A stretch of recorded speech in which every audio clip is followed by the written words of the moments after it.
आज की हमारी कहानी है गरीब बुढ़ा और घोड़ा।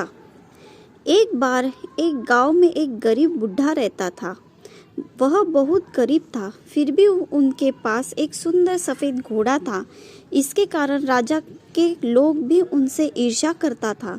उसे उस सफ़ेद घोड़े को बेचने के लिए राजा के तरफ से अच्छी कीमत दी गई थी, लेकिन बुढ़ा आदमी यह कहते हुए मना कर देता था, यह मेरे लिए सिर्फ घोड़ा नहीं है, वह एक व्यक्ति और मेरा अच्छा दोस्त है।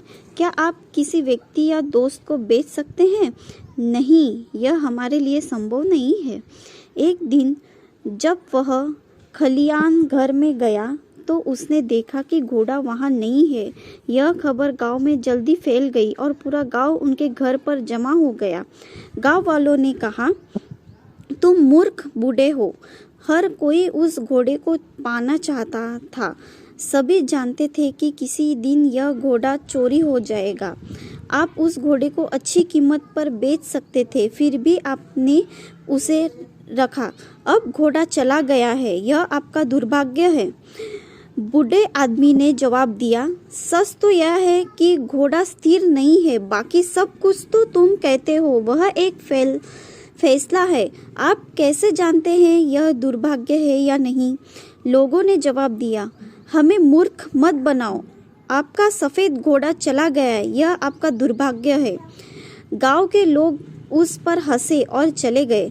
उन्होंने कहा कि वह पागल है, वह उस घोड़े को बेच सकता था और गरीब में जीने की वजह एक बेहतरीन जीवन जी सकता था। कुछ दिनों के बाद सफ़ेद घोड़ा जंगल से वापस आया। उसने साथ कुछ और जंगली घोड़े भी लाए। गांव के लोग उनके घर पर इकट्ठा हो गए और बोले, आप सही थे, यह दुर्भाग्य नहीं बल्कि आशीर्वाद है। अब आपके पास और भी सुंदर घोड़े हैं, आप उन्हें प्रशिक्षित कर सकते हैं और बेच सकते हैं। बूढ़े ने उत्तर दिया, फिर से आप बहुत दूर जा रहे हो। यह घोड़ा वापस आ गया है और अधिक घोड़े का होना एक आशीर्वाद है। यह केवल एक टुकड़ा है, एक दिन यह भी गुजर जाएगा। इस बार गांव के लोग चुप रहे। बूढ़े आदमी के इकलौते बेटे ने घोड़ों को प्रशिक्षण करना शुरू कर दिया। कुछ दिनों के बाद उन जंगली घोड़ों को प्रशिक्षण देने के दौरान बूढ़े का बेटा घोड़े से गिर गया और उसने पैर टूट गया। इस बात को सुनकर गांव के लोग इकट्ठे हो गए और बोले, आप ठीक कह रहे थे, अधिक घोड़ा होना कोई आशीर्वाद नहीं है। अब तुम्हारा बेटा इसके घायल हुआ है, इससे बुढ़ापे में अपने अपाहिज बेटे का क्या करोगे? बूढ़े ने उत्तर दिया, इतनी दूर मत जाओ, इतनी ही कहो कि मेरे बेटे की टांग टूट गई है। कौन जानता है कि यह दुर्भाग्य है या आशीर्वाद? किसी को नहीं मालूम।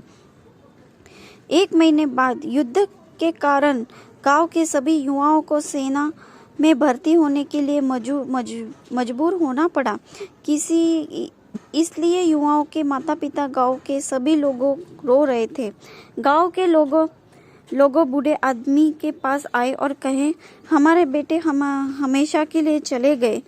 आपके बेटे की चोट लगना वरदान साबित हुई है। कम से कम वह जिंदा है और आपके साथ रहा है।